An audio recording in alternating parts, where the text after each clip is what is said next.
بسم اللہ اول و آخرہ۔ ابھی تک جو ہم نے مضمون پڑھا ہے اس میں ایک بات ہمارے سامنے یہ آئی کہ امت مسلمہ کا حصہ ہونے کی حیثیت سے یہ ذمہ داری ہماری بنتی ہے کہ ہم ایک گواہی پیش کریں۔ گواہی دینا ہماری ذمہ داری ہے، دین حق کی گواہی، دین کی سچائی کی گواہی۔ اس گواہی کی دو سطح ہیں، ایک قولی گواہی ہے، ایک عملی گواہی ہے۔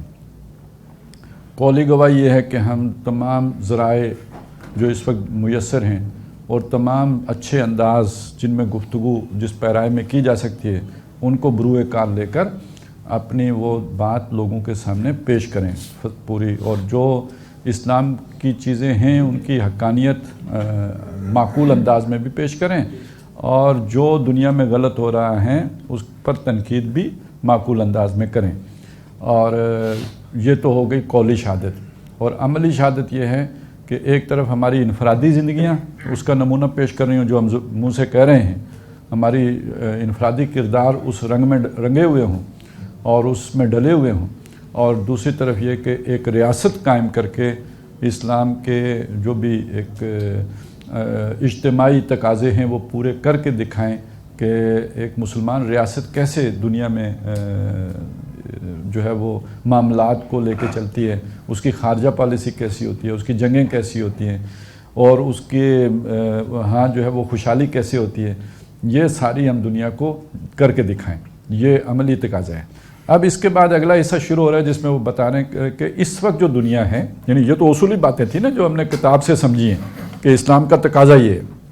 آج جو دنیا میں مسلمان پائے جا رہے ہیں وہ قولاً ان کی شہادت کا جائزہ لے لیتے ہیں کہ وہ اپنی اس قولی شہادت کا کس درجے میں حق ادا کر رہے ہیں۔ پہلے قولی شہادت کا جائزہ لیجئے۔ ہمارے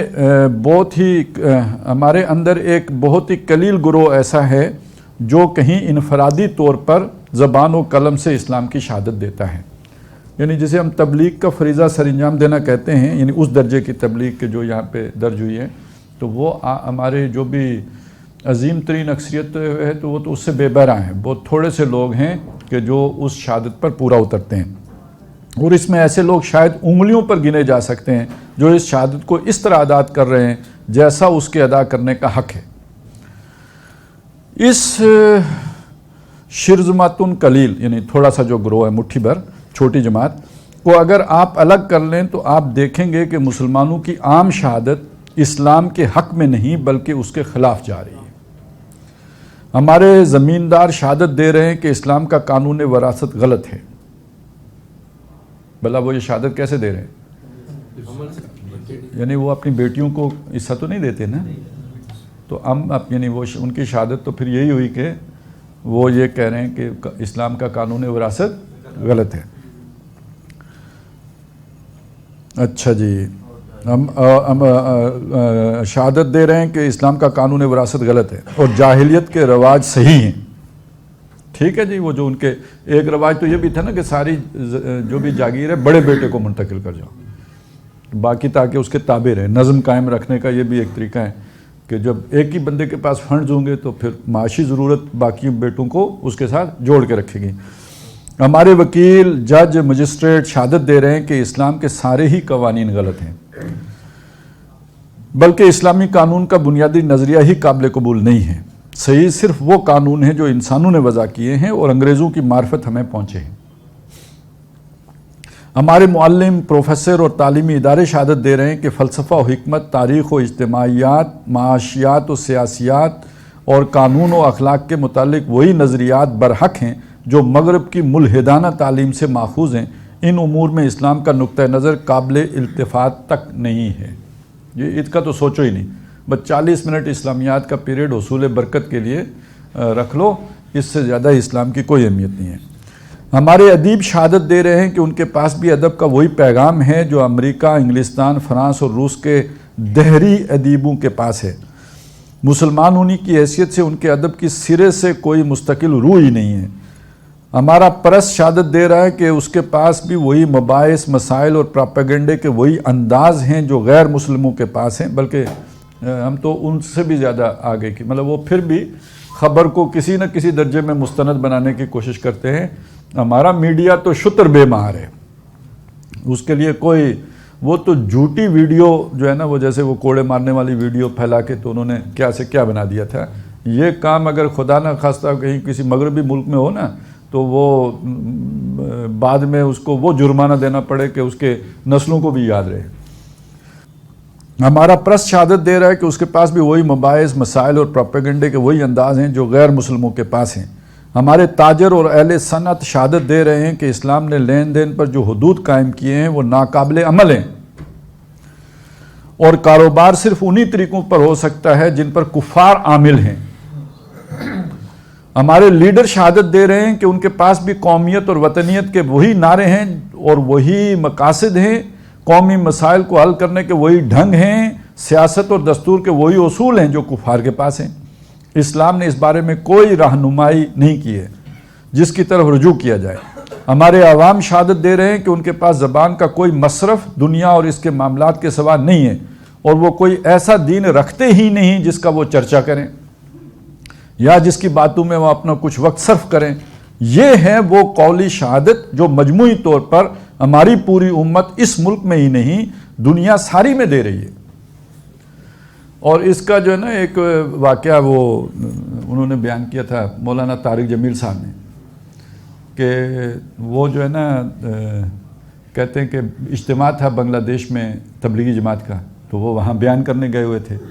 واپسی پہ جہاز میں کہتے ہیں میرے ساتھ ایک جو ہے نا کوئی انگریز بیٹھ گیا، کوئی بزنس مین تھا، پاکستان آیا ہوا تھا، بنگلہ دیش آیا، وہاں سے پاکستان آ رہا، میرے ساتھ بیٹھ گیا.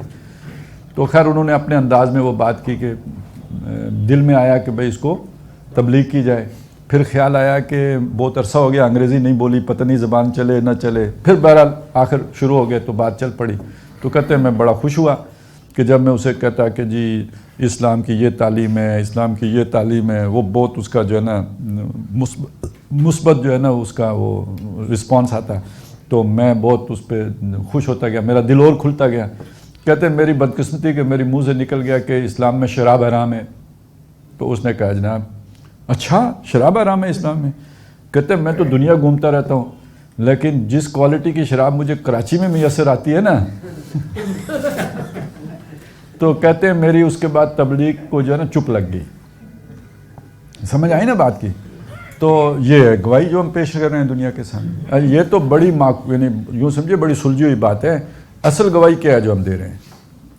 اصل گواہی یہ ہے کہ دنیا کو ہم نے یا تو ڈرایا ہے نا ہم پھٹیں گے، بچاؤ کر لو بھائی اپنا، ہم پھٹنے والی قوم ہے. ایک تو ہم نے یہ پیغام دیا ہے. دوسرا پیغام ہم نے دیا ہے کہ ہم سے ہر قسم کے فراڈ کی توقع رکھنا. ہاں اوپر جو ہے نا وہ مالٹے اور لگے ہوں گے، نیچے اور ہوں گے، ٹھیک ہے. ہم جو ہے نا وہ سیمپل اور دیں گے، مال اور بھیجیں گے. ایک پیغام اور بھی دیا ہے کہ ہماری گوبھی پہ خاص نظر رکھنا، اس میں سے پاؤڈر بھی نکلتا ہے. ہمارا بیگ خاص کتوں سے سنگوانا کیونکہ ہم ساری دنیا کو منشیات ہم سمگل کریں گے. یہ شہادت قائم کی ہے نا. اب ہماری عملی شہادت کا جائزہ. اب عملی شہادت کی طرف آئیے. اس کا حال قولی شہادت سے بھی بدتر ہے. بلا شبہ کہیں کہیں کچھ صالح افراد ہمارے اندر ایسے پائے جاتے ہیں جو اپنی زندگی میں اسلام کا مظاہرہ کر رہے ہیں، مگر سواد اعظم کا حال کیا ہے؟ یہ سواد اعظم کیا ہوتا ہے؟ اکثریت. اصل میں سواد جو ہے نا یہ وہی جیسے حجر اسود ہے نا، وہی کالا. سواد کالے کی جمع ہے نا، یعنی سر آدمی کا کالا ہوتا ہے. تو جس جگہ پہ بہت سارے سر ہوں تو یعنی کالا ہی کالا نظر آ رہا ہے، یہ سواد ہے. تو سواد اعظم یعنی مین سٹریم جسے ہم کہتے ہیں، ہماری مین سٹریم، ہمارا جو بڑا دھارا ہے، ہماری جو عظیم اکثریت ہے، میجورٹی ہے، مظاہرہ کر رہے ہیں. مگر سواد اعظم کا حال کیا ہے؟ انفرادی طور پر عام مسلمان اپنے عمل میں اسلام کی جو نمائندگی کر رہے ہیں وہ یہ ہے کہ اسلام کے زیر اثر پرورش پانے والے افراد کسی حیثیت سے بھی کفر کے تیار کیے ہوئے افراد سے بلند یا مختلف نہیں ہیں. یہ بہت بڑا جملہ ہے جو بولا گیا ہے. یعنی مسلمانوں کا کردار ہر اعتبار سے کافروں سے مختلف ہونا چاہیے، لیکن اگر آپ غیر جانبداری سے جائزہ لیں تو مسلمان افراد جو اسلامی معاشرے میں تیار ہوئے ہیں وہ کسی بھی طرح کسی کافر معاشرے کے افراد سے ممتاز نہیں ہیں، اپنے کردار میں بلند نہیں ہیں.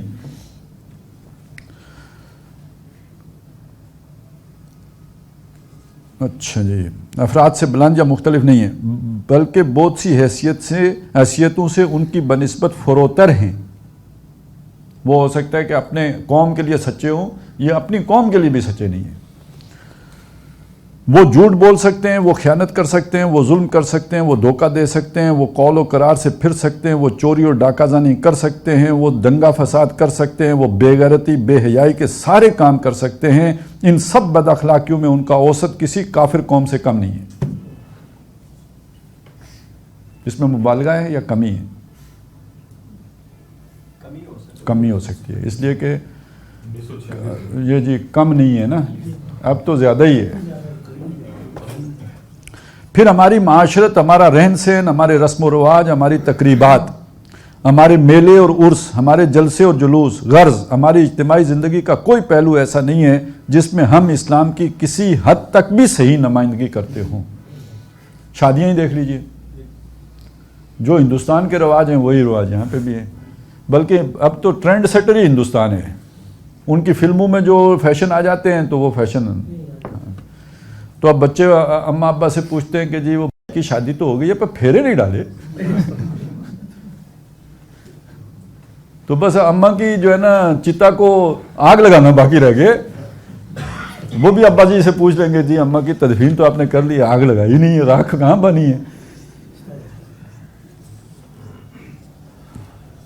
جس میں ہم اسلام کی کسی یہ چیز گویا اس بات کی زندہ شہادت ہے کہ اسلام کے پیرو خود ہی اپنے لیے اسلام کے بجائے جاہلیت کو زیادہ قابل ترجیح سمجھتے ہیں. اچھا یہاں پہ ذرا ایک چیز کو، یہ بعد میں جو ہوئی ہے نا پچھلے 20-30 سالوں میں خاص طور پہ ہوئی ہے، یہ توہین رسالت. یہ جیسے سلمان رشدی تھا، تسلیمہ نسرین تھی، پھر اب جو غیر مسلموں نے کرنا شروع کیا، اب فرانس نے سرکاری طور پر کرنا شروع کیا. تو اس پہ ہمارا ایک رد عمل آتا ہے، وہ جذباتی رد عمل جو بھی ہے وہ اپنی جگہ پہ ٹھیک ہے، لیکن جو اصل سوچنے کی بات یہ ہے کہ جب ہم غیروں کی اتباع کرتے ہیں، ان کے طور طریقوں پر چلتے ہیں، تو کیا یہ محمد الرسول اللہ کی توہین نہیں ہے؟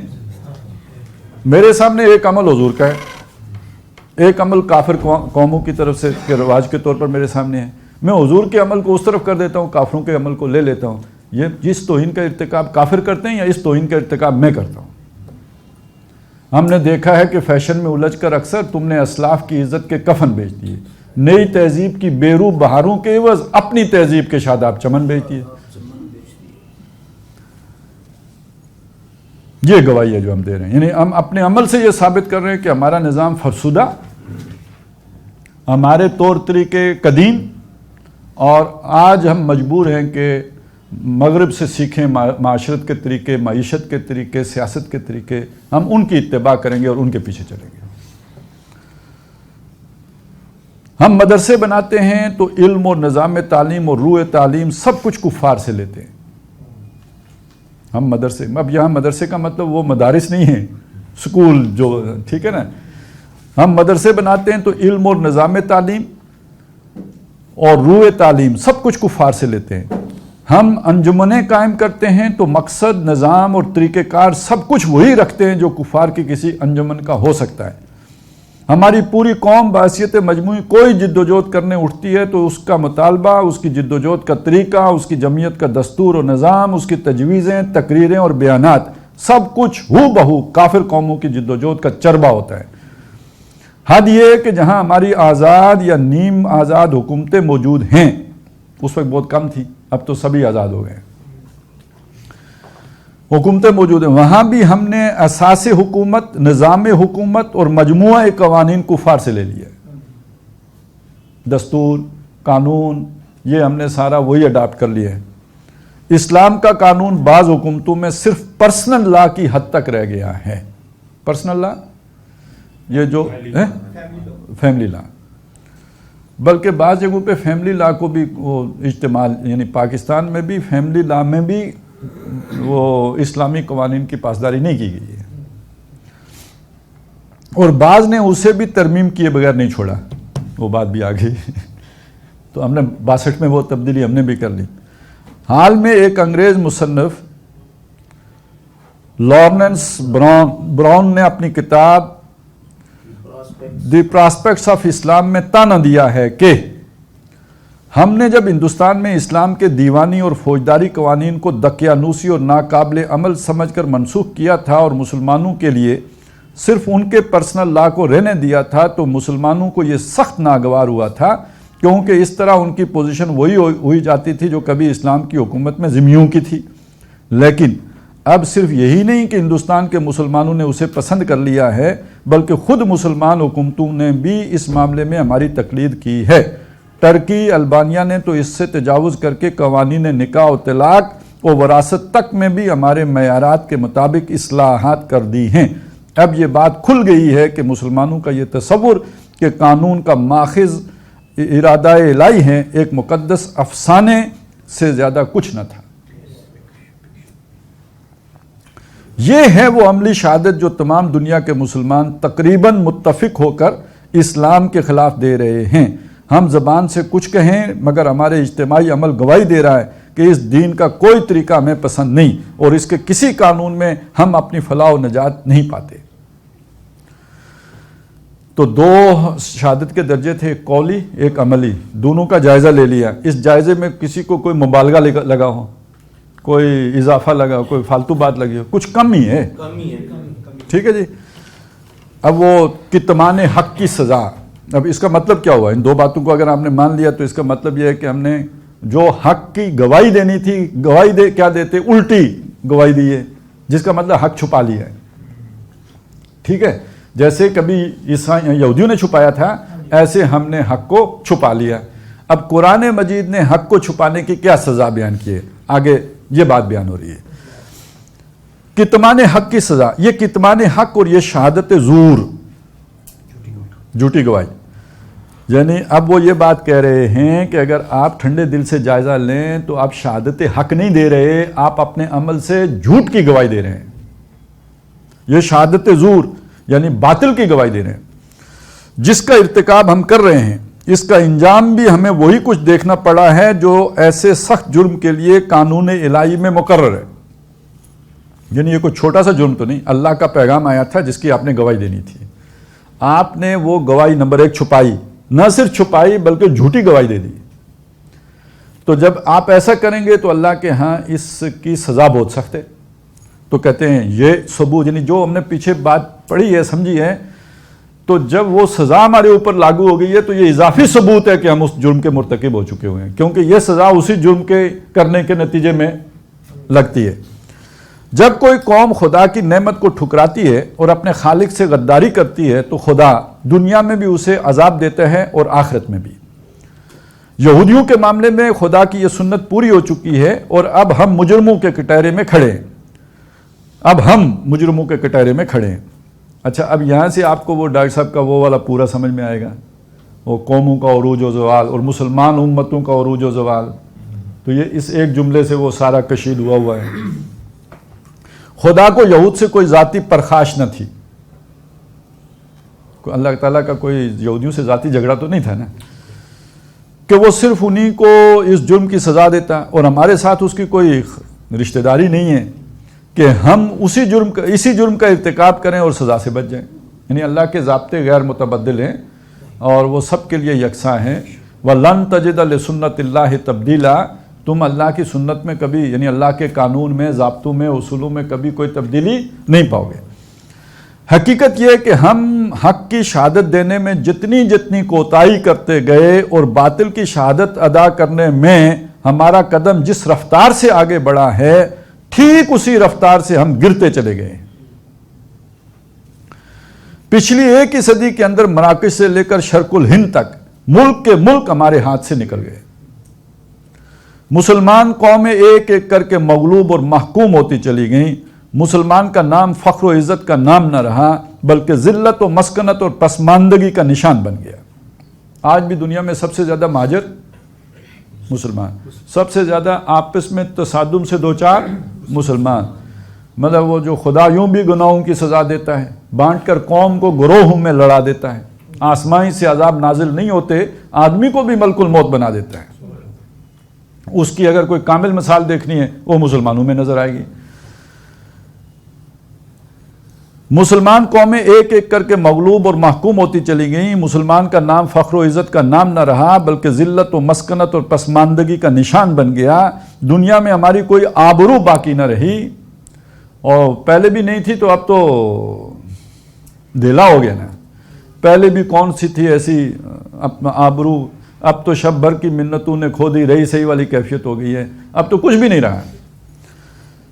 کہیں ہمارا قتل عام ہوا، کہیں ہم گھر سے بے گھر کیے گئے، کہیں ہمیں سول عذاب کا مزہ چکھایا گیا، اور کہیں ہمیں چاکری اور خدمتگاری کے لیے زندہ رکھا گیا.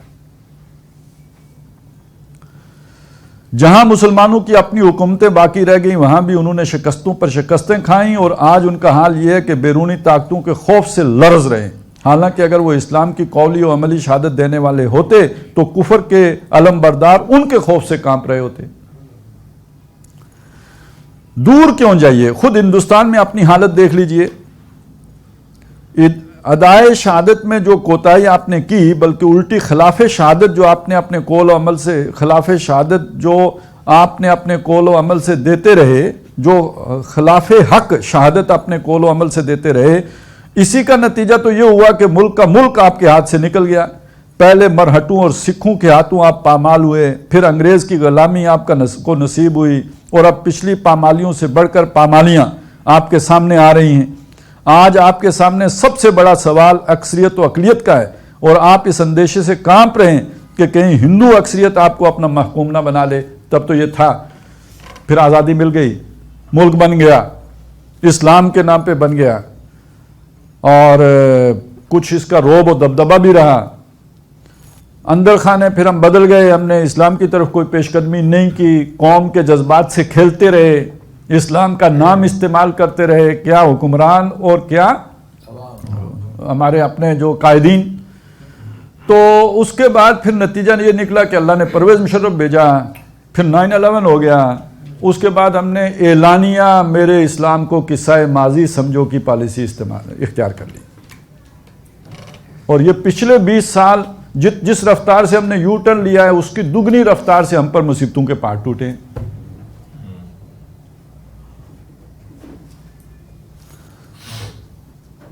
اور اب ایٹم بم تو ہے. وہ اگر آپ نے پڑھا ہو نا سورہ بقرہ میں تابوت سکینہ کا ذکر آتا ہے، یہودیوں کا تابوت سکینہ، وہ ایک جنگ میں ان سے چھن گیا.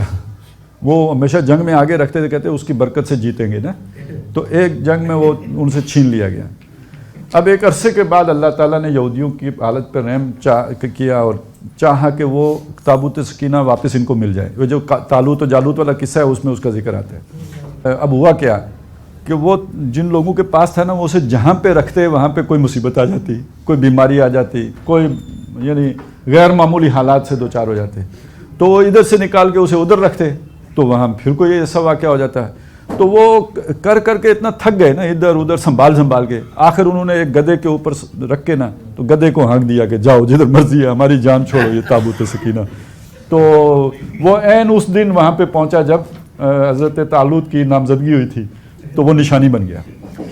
تو ہمارا ایٹم بم بھی تابوت سکینہ، چھپائیں کہاں؟ جہاں رکھتے ہیں وہیں مصیبت کا ڈر ہے. ایک تو یہ ہمارے چلے لائٹ نہیں ہے، ایک اور لطیفہ سناؤں آپ کو ایٹم بم کا. وہ کہتے ہیں کہ کسی موچی نے نا پستول خرید لیا. جب نئے پستول آئے تو اس کے پاس پیسے تھے، اس نے بھی خرید لیا. اور جب اس نے خرید لیا تو ظاہر ہے وہ خود کام کرتا تھا، تو اس نے وہ گاترا بہت شاندار بنایا نا، ڈرائنگ پن لگا کے، بڑا اچھا قد بھی اچھا تھا. تو وہ جب گاترا لگا کے پستول ڈال کے چلتا نا، بڑی اس کی ٹور بنتی.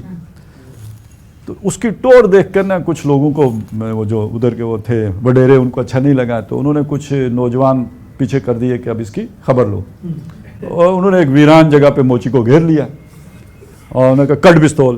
انہیں نکال کے دے دیا، کوئی لڑائی بڑائی نہیں، پستول حوالے. گھر آیا تو بیوی نے پوچھا پستول تو اس کی نشانی بن گئی تھی، ایٹمی طاقت تھی وہ. تو بیوی نے کہا بھائی ایٹم بم وہ کتنے؟ انہوں نے کہا بھائی بات ساری سنائی، سچی اس طرح ہوا ہے تو میں نے دے دیا. بیوی نے کہا درفٹے منہ، یہ رکھا ہوا کیوں تھا؟ تو ہمیں ڈراتا رہا نا، پستول یہ ہوتا ہے، پستول وہ ہوتا ہے، یہ ڈیٹرنٹ ہوتا ہے، فلانا ہے، ٹنگڑا ہے. تو جب وہ موقع آیا تو پستول تو نے دے دیا. اس نے کہا ایسے ہی تو نہیں کہتے کہ عورتوں کی عقل جو ہے نا ٹخنوں میں ہوتی ہے. پستول تھا جان حفاظت، اس نے سیلف ڈیفenس کا ترجمہ کیا. پستول تھا جان حفاظت، جان پر بن گئی دے دیا. تو ہمارا بھی پیٹم بم ہے نا ڈیٹرنس کے لیے.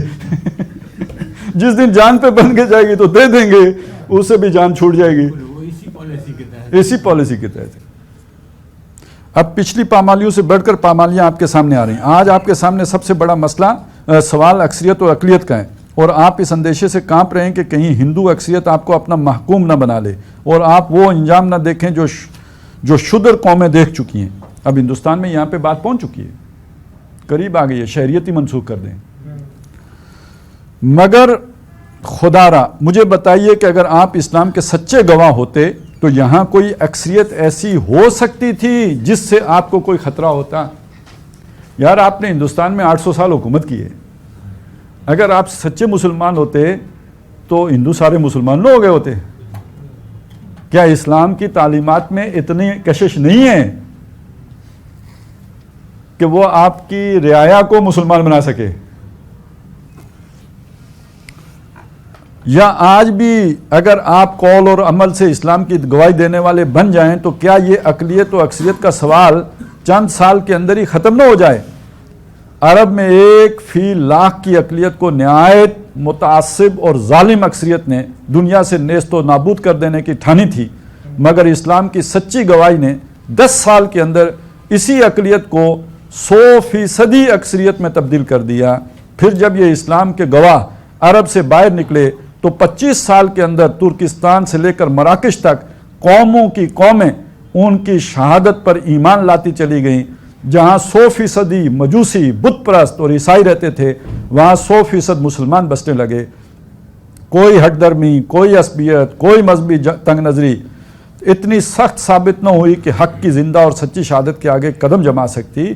اب آپ اگر پامال ہو رہے ہیں اور اپنے آپ کو اس سے شدید پامالی کے خطرے میں مبتلا پاتے ہیں تو یہ کتمان حق اور شہادت زور کی سزا کے سوا اور کیا ہے؟ اچھا جی، یہ تو دنیا کی پکڑ ہو گئی. اب آخرت کی پکڑ سنیں. یہ تو اس جرم کی وہ سزا ہے جو آپ کو دنیا میں مل رہی ہے. آخرت میں اس سے سخت تر سزا کا اندیشہ ہے. جب تک آپ حق کے گواہ ہونے کی حیثیت سے اپنا فرض انجام نہیں دیتے، اس وقت تک دنیا میں جو گمراہی بھی پھیلے گی، جو ظلم و فساد اور طغیان بھی برپا ہوگا، جو بد اخلاقیاں اور بد کرداریاں بھی رواج پائیں گی ان کی ذمہ داری بھی سے بھی آپ بری نہیں ہو سکتے. گناہ امریکہ میں ہوگا، پوچھا آپ سے جائے گا. ٹھیک ہے نا؟ آپ اگر ان برائیوں کے پیدا کرنے کے ذمہ دار نہیں ہیں تو ان کی پیدائش کے اسباب باقی رکھنے اور انہیں پھیلنے کی اجازت دینے کے ذمہ دار ضرور ہیں. سمجھ آئی؟ مسلمانوں کے مسائل اور حقوق اور اس کا حل. حضرات، یہ جو کچھ میں نے عرض کیا ہے اس سے آپ کو معلوم ہو گیا ہوگا کہ مسلمان ہونے کی حیثیت سے ہمیں کیا کرنا چاہیے تھا اور ہم کیا کر رہے ہیں، اور یہ جو کچھ ہم کر رہے ہیں اس کا خمیازہ کیا بھگت رہے ہیں. اس پہلو سے اگر آپ حقیقت معاملہ پر نگاہ ڈالیں گے تو یہ بات خود ہی آپ پر کھل جائے گی کہ مسلمانوں نے اس ملک میں اور دنیا کے دوسرے ملکوں میں جن مسائل کو اپنی قومی زندگی کے اصل مسائل سمجھ رکھا ہے اور جنہیں حل کرنے کے لیے وہ کچھ اپنے ذہن سے گڑی ہوئی اور زیادہ تر دوسروں سے سیکھی ہوئی تدبیروں پر اپنا ایڑی چوٹی کا زور لگا رہے ہیں، فی الواقع ان میں سے کوئی بھی ان کا اصل مسئلہ نہیں ہے. فی الواقع ان میں سے کوئی بھی ان کا اصل مسئلہ نہیں ہے، اور اس کے حل کی تدبیر بھی وقت، قوت اور مال کا یہ سارا صرفہ محض ایک زیانکاری ہے. یہ سوالات کہ کوئی اقلیت ایک غالب اکثریت کے درمیان رہتے ہوئے اپنے وجود، مفاد اور حقوق کو کیسے محفوظ رکھے اور کوئی اکثریت اپنے حدود میں وہ اقتدار کیسے حاصل کرے جو اکثریت میں ہونے کی بنا پر اسے ملنا چاہیے، اور ایک محکوم قوم کسی غالب قوم کے تسلط سے کس طرح آزاد ہو اور ایک کمزور قوم کسی طاقتور قوم کی دستبرد سے اپنے آپ کو کس طرح بچائے، اور ایک ایسی پسماندہ قوم وہ ترقی و خوشحالی اور طاقت کیسے حاصل کرے جو دنیا کی زور آور قوموں کو حاصل ہے. یہ اور ایسے ہی دوسرے مسائل غیر مسلموں کے لیے تو ضرور اہم ترین اور مقدم ترین مسائل ہو سکتے ہیں، اور ان کی تمام توجہات اور کوششوں کے مرکز و محور بھی قرار پا سکتے ہیں، مگر ہم مسلمانوں کے لیے یہ بجائے خود مستقل مسائل نہیں ہیں بلکہ محض اس غفلت کے شاخسانے ہیں جو ہم اپنے اصل کام سے برتے رہے ہیں اور آج تک برتے جا رہے ہیں۔ اگر ہم نے وہ کام کیا ہوتا تو آج اتنے بہت سے پیچیدہ اور پریشان کن مسائل کا یہ جنگل ہمارے لیے پیدا ہی نہ ہوتا، اور اگر اب بھی اس جنگل کو کاٹنے میں اپنی قوتیں صرف کرنے کے بجائے ہم اس کام پر اپنی ساری توجہ اور صحیح مبذول کر دیں تو دیکھتے دیکھتے نہ صرف ہمارے لیے بلکہ ساری دنیا کے لیے پریشان کن مسائل کا یہ جنگل خود بخود صاف ہو جائے، کیونکہ دنیا کی صفائی و اصلاح کے ذمہ دار ہم تھے۔ ہم نے اپنا فرض منصبی ادا کرنا چھوڑا تو دنیا خاردار جنگلوں سے بھر گئی اور ان کا سب سے زیادہ پرخار حصہ ہمارے نصیب میں لکھا گیا۔ اس کو پچھلے دنوں میں یوں کہتا رہا ہوں کہ دنیا کی تربیت کا کام ہمارے ذمہ تھا، تو دنیا کو اگر ہم تربیت نہیں دیں گے تو اس کے اندر اگر درندگی آئے گی، اس کے اندر حیوانیت آئے گی، ظلم آئے گا، تو یہ تو ان کی تربیت نہ ہو سکنے کا لازمی نتیجہ ہے۔ تو ہماری سزا یہ ہے کہ اس درندگی کے، اس ظلم کے ہم ہی شکار بن جائیں۔ آپ نے گھر میں کتا رکھا ہے، اس کو کھلایا ہے، پلایا ہے، لیکن اس کی صحیح تربیت نہیں کی ہے، تو جب وہ بڑا ہوگا تو آپ کو ہی کاٹے گا۔ عربی کا محاورہ ہے سم من قلبک یا کلک، اپنے کتے کو موٹا کرو تم ہی کو کھائے گا، ٹھیک ہے نا۔ تو آپ یہ تو یعنی جیسے قانون فطرت ہے نا کہ آپ نے چلے وہ گناہ کا پہلو تو الگ ہے نا، آپ نے شراب پی، کثرت سے پی تو جگر ختم ہو گیا، گردے بیٹھ گئے، ٹھیک ہے نا۔ یہ کوئی کسی اخلاقی ضابطے کے تحت تو نہیں ہوا نا، یہ تو ایک اس کا فطری نتیجہ ہے جو ظاہر ہو گیا۔ اب آپ نے توبہ کر لی تو گناہ تو معاف ہو جائے گا، جگر دوبارہ نہیں لگے گا، وہ تو جو ہو گیا سو ہو گیا۔ اسی طرح سمجھ لیں کہ مسلمانوں نے دنیا کو مؤدب بنانا تھا، ادب سکھانا تھا، دنیا میں رہنے کے طور طریقے سکھانے تھے، تو اگر دنیا میں وحشت ہے، درندگی ہے، ظلم ہے، تو اس کی شکار مسلمان ہو رہے ہیں، تو ایک قانون فطرت ہے، بس ایسا ہی ہونا ہے۔ پھر افسوس ہے کہ مسلمانوں کے مذہبی پیشوا اور سیاسی رہنما اس معاملے کو سمجھنے کی کوشش نہیں کرتے۔ اب اس سے بھی زیادہ افسوس ہے کہ خود ہمارے جو لوگ اس کام کے لیے اٹھے تھے وہ بھی اب اس کی ضرورت محسوس نہیں کرتے، کہتے ہیں یہ تو زمانہ قبل از پاکستان کی پالیسی تھی نا، تو زمانہ بعد از پاکستان کی پالیسی اور سے اور ہو گئی، لیکن اصل بات آج بھی وہی ہے جو پہلے کی تھی، یہ سمجھنے کی ضرورت ہے۔ اور ہر جگہ انہیں یہی باور کرائے جا رہے ہیں کہ تمہارے اصل مسائل وہی اقلیت و اکثریت اور آزادی وطن اور تحفظ قوم اور مادی ترقی کے مسائل ہیں۔ نیز یہ حضرات ان مسائل کے حل کی تدبیریں بھی مسلمانوں کو وہی کچھ بتا رہے ہیں جو انہوں نے غیر مسلموں سے سیکھی ہیں۔ اب تو ماہرین بھی باہر سے آتے ہیں نا، یہ جی یہ کون ہے جی، یہ حفیظ شیخ صاحب ہیں، بھائی ان کی کیا انہوں نے ورلڈ بینک میں خدمات سر انجام دی ہے، پوچھو مت۔ ویسے اب بڈھے ہو گئے ہیں، پرانی باتیں بھول گئے ہیں، تو ہمارے تو ایک ساتھی ہیں، ان کی نظر میں 60 سال کے بعد بندہ ویسے بھی سٹھیا جاتا ہے، ٹھیک ہے نا۔ تو خیر چلیں، اسی طرح کے ماہرین سارے علاقے جمع کیے ہوتے ہیں، لیکن میں جتنا خدا کی ہستی پر یقین رکھتا ہوں اتنا ہی مجھے اس بات پر بھی یقین ہے کہ یہ آپ کی بالکل غلط رہنمائی کی جا رہی ہے، اور ان راہوں پر چل کر آپ کبھی اپنی فلاح کی منزل کو نہ پہنچ سکیں گے۔ اصل مسئلہ، میں آپ کا سخت بدخواہ ہوں گا اگر لاگ لپیٹ کے بغیر آپ کو صاف نہ بتا دوں کہ آپ کی زندگی کا اصل مسئلہ کیا ہے۔ میرے علم میں آپ کا حال اور آپ کا مستقبل معلق ہے اس سوال پر کہ آپ اس ہدایت کے ساتھ کیا معاملہ کرتے ہیں جو آپ کو خدا کے رسول کی معرفت پہنچی ہے۔ قرآن کے ساتھ آپ کا معاملہ کیا ہے، اس سے آپ کے مستقبل کے بننے اور آپ کے حال کے بننے اور سنورنے اور بگڑنے کا دار و مدار اس پر ہے، اور مستقبل کا بھی، جس کی نسبت سے آپ کو مسلمان کہا جاتا ہے اور جس کے تعلق سے آپ خواہ چاہیں یا نہ چاہیں بہرحال دنیا میں اسلام کے نمائندے قرار پاتے ہیں۔ اگر آپ اس کی صحیح پیروی کریں اور اپنے قول اور عمل سے اس کی سچی شہادت دیں اور آپ کے اجتماعی کردار میں پورے اسلام کا ٹھیک ٹھیک مظاہرہ ہونے لگے تو آپ دنیا میں سربلند اور آخرت میں سرخ روح ہو کر رہیں گے۔ خوف اور حزن، ذلت اور مسکنت، مغلوبی اور محکومی کے یہ سیاہ بادل جو آپ پر چھائے ہوئے ہیں، چند سال کے اندر چھٹ جائیں گے۔ آپ کی دعوت حق اور سیرت صالحہ دلوں کو اور دماغوں کو مسخر کرتی چلی جائے گی۔ آپ کی ساکھ اور دھاک دنیا پر بیٹھتی چلی جائے گی۔ انصاف کی امیدیں آپ سے وابستہ کی جائیں گی۔ بھروسہ آپ کی امانت و دیانت پر کیا جائے گا۔ سند آپ کے قول کی لائی جائے گی۔ بھلائی کی توقعات آپ سے باندھی جائیں گی۔ آئمہ کفر کی کوئی ساکھ آپ کے مقابلے میں باقی نہ رہ جائے گی۔ ان کے تمام فلسفے اور سیاسی اور معاشی نظریے آپ کی سچائی اور راست روی کے مقابلے میں جھوٹے ملمہ ثابت ہوں گے۔ جو طاقتیں آج ان کے کیمپ میں نظر آ رہی ہیں ٹوٹ ٹوٹ کر اسلام کے کیمپ میں آتی چلی جائیں گی، حتیٰ کہ ایک وقت وہ آئے گا جب کمیونزم خود ماسکو میں اپنے بچاؤ کے لیے پریشان ہوگا۔ سرمایہ دارانہ ڈیموکریسی خود واشنگٹن اور نیو یارک میں اپنے تحفظ کے لیے لرزہ بر اندام ہوگی۔ مادہ پرستانہ الحاد خود لندن اور پیرس کی یونیورسٹیوں میں جگہ پانے سے عاجز ہوگا۔ نسل پرستی اور قوم پرستی خود برہمنوں میں اور جرمنوں میں اپنے معتقد نہ پا سکے گی، اور یہ آج کا دور صرف تاریخ میں ایک داستان عبرت کی حیثیت سے باقی رہ جائے گا کہ اسلام جیسی عالمگیر اور جہاں کشا طاقت کے نام لیوا کبھی اتنے بے وقوف ہو گئے تھے کہ عصائے موسیٰ بغل میں تھا اور لاٹھیوں اور رسیوں کو دیکھ کر کانپ رہے تھے۔ یہ تو وہ پیراگراف ہے نا، وہ حصہ ہے کہ جو باقاعدہ فریم کر کے تو گھر میں لٹکا کے ہر وقت سامنے رکھنا چاہیے۔ اور یہ در حقیقت علامہ اقبال کے ایک فارسی قطعے کی یوں سمجھے ترجمانی ہے، بلکہ ان کے ایک مصرے کی ترجمانی ہے، در بغل داری کتاب زندائی۔ اور وہ پورا اگر وہ جو ہے نا کہ خار از محجوری قرآن شدی، اے مسلمان تمہاری خواری کی رسوائی کی اصل مسئلہ یہ ہے کہ تم نے قرآن سے ہجرت کر لی ہے، دوری اختیار کر لی ہے۔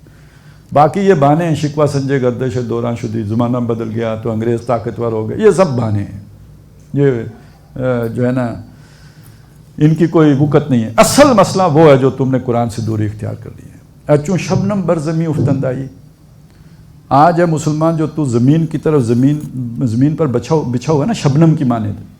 اب صبح جو اوس کے قطرے ہوتے ہیں آپ پارک میں دیکھتے ہیں نا، وہ ایک ایک گھاس کے جو ہے تنکے کے اوپر کئی 8 10 لٹک رہے ہوتے ہیں، تو جب آپ پاؤں رکھتے ہیں تو کوئی پتہ ہوتا ہے کتنے مسلے گئے۔ تو آج مسلمان تیری یہ حالت ہو گئی ہے، روزانہ کتنے مرتے ہیں، کافروں کے پاؤں تلے روندے جاتے ہیں، یہ گنتی بھی نہیں ہے۔ ایچوں شبنم بر زمیں افتندائی، در بغل داری کتاب زندائی، تیری بغل میں زندہ کتاب ہے۔ اب بغل کی طرف اشارہ کر کے عصائے موسیٰ کی طرف اشارہ کیا گیا نا۔ اور موسیٰ علیہ السلام کا وہ واقعہ ایسا ہے کہ جب وہ جادوگروں نے اپنی وہ چھڑیاں اور جو ان کی رسیاں تھیں وہ ڈالی تو لگا کہ وہ ہل جل رہی ہیں، ان کے اندر حرکت محسوس ہوئی۔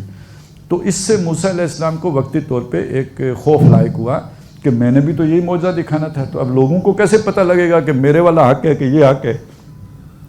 تو اللہ تعالیٰ نے کہا لا تخف، آپ خوف نہ کھائیے، جو آپ کے ہاتھ میں ہے ذرا اس کو پھینکیے تو صحیح نا، پھر دیکھیے کیا ہوتا ہے۔ اور وہ سب چٹ کر گیا۔ تو علامہ اقبال یہ کہہ رہے ہیں کہ آپ یہ ذرا قرآن کو لے کے اٹھو گے نا تو یہ سارا منظر صاف ہو جائے گا، جیسے عصائے موسیٰ سے صاف ہو گیا تھا اس طرح یہ سارا صاف ہو گیا۔ یہی بات یہاں مولانا مودودی نے تفصیل کے ساتھ ہمارے سامنے رکھ دی کہ تاریخ میں یہ دور جو اس وقت ہے نا یہ بس اس طرح باقی رہ جائے گا۔ جیسے آج ہم پڑھتے ہیں موسیٰ علیہ السلام ڈرے تو ہمیں لگتا ہی نہیں ہے، وہ تو وقتی سی بات ہوگی۔ تو آج اگر مسلمان ان طاقتوں سے ڈر رہے ہیں تو یہ ایک وقتی سی بات لگے گی کہ ہم آپ کے پاس تو وہ عصائے موسیٰ ہے کہ جس کی آگے جو ہے یہ ساری جو چیزیں ختم ہو جائیں گی۔ یہ مستقبل تو آپ کا اس صورت میں ہے جب آپ اسلام کے مخلص پیرو اور سچے گواہ ہوں، لیکن اس کے برعکس اچھا میں آپ کو بتاؤں ان چیزوں پہ ڈاکٹر صاحب کا یقین کس درجے کا تھا۔ ایک دفعہ ایک ملاقات تھی، اس میں ایک صاحب آئے اور انہوں نے ڈاکٹر صاحب کے سامنے بات کی، یعنی انفرادی ملاقات تھی کہ اس وقت دنیا کے حالات یہ ہیں اور پاکستان کے لیے بڑی اپرچونیٹیز پیدا ہو گئی ہیں، چائنا یہ کرنا چاہ رہا ہے، پاکستان کے ساتھ کیوں ہے، امریکہ کے ساتھ، یہ بڑا ایک انہوں نے وہ سہانہ منظر مستقبل کا پیش کیا۔ ڈاکٹر صاحب نے بڑی تسلی سے سنا، سوالات بھی کیے۔ آخری بات مجھے بتائیں، اب ذرا وہ اپنے جلال کے ساتھ، پاکستان میں اسلام کے آنے کا کوئی امکان ہے؟ بندہ چپ۔ تھوڑی دیر کے بعد کہا جی نہیں ڈاکٹر صاحب۔ تو میں نے کہا پھر کیسے بچے گا؟ اب یہ کس بنیاد پہ وہ کہہ رہے ہیں کہ در حقیقت یہ دنیا کی اسباب جن کو آپ دیکھ رہے ہو یہ اصل حقیقت نہیں ہے، مسبب الاسباب کوئی اور ہے، آپ اسے نہیں راضی کرو گے تو آپ نہیں بچ سکتے. آپ کو جتنے بھی یہ ساری چیزیں نظر آتی ہیں یہ آپ کو بچانے والی نہیں ہو سکتی. یہ مستقبل تو آپ کا اس صورت میں ہے جب آپ اسلام کے مخلص پیرو اور سچے گواہ ہوں، لیکن اس کے برعکس اگر آپ کا رویہ یہی رہا کہ خدا کی بھیجی ہوئی ہدایت پر بار زر دولت کا بوجھ بنے بیٹھے ہیں، یہ وہ جسے کہتے ہیں نا خزانے کا سانپ، کہ نہ خود فائدہ اٹھاتے ہیں نہ دوسروں کو فائدہ اٹھانے دیتے ہیں. اس کے ڈر کی وجہ سے لوگ خزانے کے پاس نہیں آتے کہ جی سانپ بیٹھا ہے، اور سانپ کے کام کی وہ دولت نہیں ہوتی. تو یہ جو ہدایت کا خزانہ ہمارے پاس ہے، اس سے اگر ہم نہیں فائدہ اٹھاتے تو ہمارے غلط کردار کی وجہ سے دنیا بھی اس سے فائدہ نہیں اٹھاتی. تو ہم تو الٹا خزانے کے سانپ بن گئے، نہ خود اس سے مستفید ہوتے ہیں نہ دوسروں کو اس کا فائدہ پہنچنے دیتے ہیں. اپنے آپ کو مسلمان کہہ کر نمائندے تو اسلام کے بنے ہوئے ہیں، مگر اپنے مجموعی قول و عمل سے شہادت زیادہ تر جاہلیت، شرک، دنیا پرستی اور اخلاقی بے قیدی کی دے رہے ہیں. بلکہ اب تو کیا شہادت دے رہے ہیں، وہ تو مودودی صاحب ہوتے تو آج کوئی اس کا نقشہ پیش کرتے کہ پاکستانی تو ڈالروں کے عوض ماں بھی بھیج دیتے ہیں. یہ دنیا نے کہا نا. ایک امریکی اٹارنی نے، وکیل جو ان کا ہوتا ہے، اس نے یہ بات کہی ہے. دنیا کو اگر سمجھانا ہو ڈیپ سٹیٹ کیا ہوتی ہے تو ہلری کلنٹن کو مثال پاکستان کی دینی پڑتی ہے کہ ڈیپ سٹیٹ یہ ہوتی ہے جیسے پاکستان میں ہوتی ہے. تو دنیا کے لیے ہم نے بری مثالیں ہیں نا جو ہم نے قائم کی ہیں کہ اس میں پھر ہمارا نام ہے. تو جاہلیت، شرک، دنیا پرستی اور اخلاقی بے قیدی کی دے رہے ہیں. خدا کی کتاب طاق پر رکھی ہے اور رہنمائی کے لیے ہر امام کفر اور ہر منبع ضلالت کی طرف رجوع کیا جا رہا ہے. دعویٰ خدا کی بندگی کا ہے اور بندگی ہر شیطان اور ہر طاغوت کی جا رہی ہے. دوستی اور دشمنی نفس کے لیے اور فریق دونوں صورتوں میں اسلام کو بنایا جا رہا ہے. یعنی آپ کا اگر ہندو سے جھگڑا ہے تو معاشی میدان میں جھگڑا ہے نا، اس تناظر میں جو بات ہو رہی ہے، ٹھیک ہے نا، آپ کا جھگڑا ہے. اب بنا آپ نے اسے اسلام اور کفر کا جھگڑا دیا ہے تو اب آپ کی ضد کی وجہ سے وہ اسلام کے قریب بھی نہیں آئے گا. دوستی اور دشمنی نفس کے لیے اور فریق دونوں صورتوں میں اسلام کو بنایا جا رہا ہے، اور اس طرح اپنی زندگی کو بھی اسلام کی برکتوں سے محروم کر رکھا ہے اور دنیا کو بھی اس کی طرف راغب کرنے کے بجائے الٹا متنفر کر رہے ہیں. تو اس صورت میں نہ آپ کی دنیا ہی درست ہو سکتی ہے اور نہ آخرت. اس کا انجام تو سنت اللہ کے مطابق وہی کچھ ہے جو آپ دیکھ رہے ہیں، اور بعید نہیں کہ مستقبل اس حال سے بھی بدتر ہو. اسلام کا لیبل اتار کر کھلا کفر اختیار کر لی. اصل میں یہ باتیں سمجھے بغیر جب آپ کہتے ہیں کہ جناب یہ جماعت اس سے ہٹ گئی ہے جس پر یہ بنی تھی، تو اگلا کہتے ہیں یار یہ باقیوں سے تو بہت بہتر ہے. بھائی باقیوں سے بہت بہتر ہے، اس نے اپنے لیے جو سٹینڈرڈ سیٹ کیا تھا اس سے بہت فروتر ہو گئی ہے. یہ ہے مسئلہ. جب تک ان اصولی باتوں سے آپ واقف نہیں ہوں گے کیسے سمجھیں گے کہ بھائی وہ کمتر معیار قائم ہو گیا ہے. اسلام کا لیبل اتار کر، یہ کہیں پہ مودودی صاحب نے ایک اور بات بھی کہی ہے، یعنی کہ اس طرح اگر اسلامی ریاست قائم ہوگی، اسلامی حکومت مسلمانوں کو مل گئی تو اس کے جو حکمران ہوں گے وہ اسلام کے احکام کو توڑنے میں انگریزوں سے زیادہ جری ہوں گے. اور آگے شاید یہ کہ جیتے جی فاسق و فاجر ہوں گے اور مر کے رحمت اللہ علیہ ہوں گے. ہم تو ادھر شہیدوں کی پوری فوج ظفر موج ہے نا. اسلام کا لیبل اتار کر کھلا کفر کر لیجئے تو کم از کم آپ کی دنیا تو ویسی ہی بن جائے گی جیسے کافروں، جیسے امریکہ، روس اور برطانیہ کی بنی ہوئی ہے. لیکن مسلمان ہو کر نامسلمان بنے رہنا، مسلمان ہو کر نامسلمان بنے رہنا اور خدا کے دین کی جھوٹی نمائندگی کر کے دنیا کے لیے بھی ہدایت کا دروازہ بند کر دینا، وہ جرم ہے جو آپ کو دنیا میں بھی پنپنے نہ دے گا. اس جرم کی سزا جو قرآن میں لکھی ہے اور جس کا زندہ ثبوت یہودی قوم آپ کے سامنے موجود ہے، اسے آپ ٹال نہیں سکتے. خواہ متحدہ قومیت کے احون البلیتین کو اختیار کریں. یہ احون البلیتین کیا ہوتا ہے؟ بلا ہوتی ہے نا، بلا، مصیبت. تو بلیاتان دو بلائیں، تو اس کا جو مجرور ہے وہ بلیاتین ہو گیا. تو احون ہلکا، دو برائیاں آپ کے سامنے آ گئی, کوئی چارہ نہیں ہے, ان میں سے ایک آپ نے اختیار کرنی ہے, تو معقولیت کا تقاضا کیا ہے, کون سی اختیار کر لیں؟ جو کم برائی ہے, اس کو کہتے ہیں احون البلیتین. یا اپنی الگ قومیت منوا کر وہ سب کچھ حاصل کر لیں جو مسلم قوم پرستی حاصل کرنا چاہتی ہے. اس کے ٹلنے کی صورت صرف یہی ہے کہ اس جرم سے باز آ جائیے. ہمارا مقصد اب میں چند الفاظ میں آپ کو بتائے دیتا ہوں کہ ہم کس غرض کے لیے اٹھے ہیں. ہم ان سب لوگوں کو جو اسلام کو اپنا دین مانتے ہیں, یعنی مسلمان, یہ دعوت دیتے ہیں کہ وہ اس دین کو واقعی اپنا دین بنائیں. اس سے انفرادی طور پر ہر مسلمان اپنی زندگی میں بھی قائم کرے اور اجتماعی طور پر پوری قوم اپنی قومی زندگی میں بھی نافذ کرنے کے لیے تیار ہو جائے. ہم ان سے کہتے ہیں کہ آپ اپنے گھروں میں, اپنے خاندان میں, اپنی سوسائٹی میں, اپنی تعلیم گاہوں میں, اپنے ادب اور صحافت میں, اپنے کاروبار اور معاشی معاملات میں, اپنی انجمنوں اور قومی اداروں میں اور بحیثیت مجموعی اپنی قومی پالیسی میں عملاً اسے قائم کریں اور اپنے قول اور عمل سے دنیا کے سامنے اس کی سچی گواہی دیں. ہم ان سے کہتے ہیں کہ مسلمان ہونے کی حیثیت سے تمہاری زندگی کا اصل مقصد اقامت دین اور شہادت حق ہے. اس لیے تمہاری تمام صحیح و عمل کا مرکز و محور اسی چیز کو ہونا چاہیے.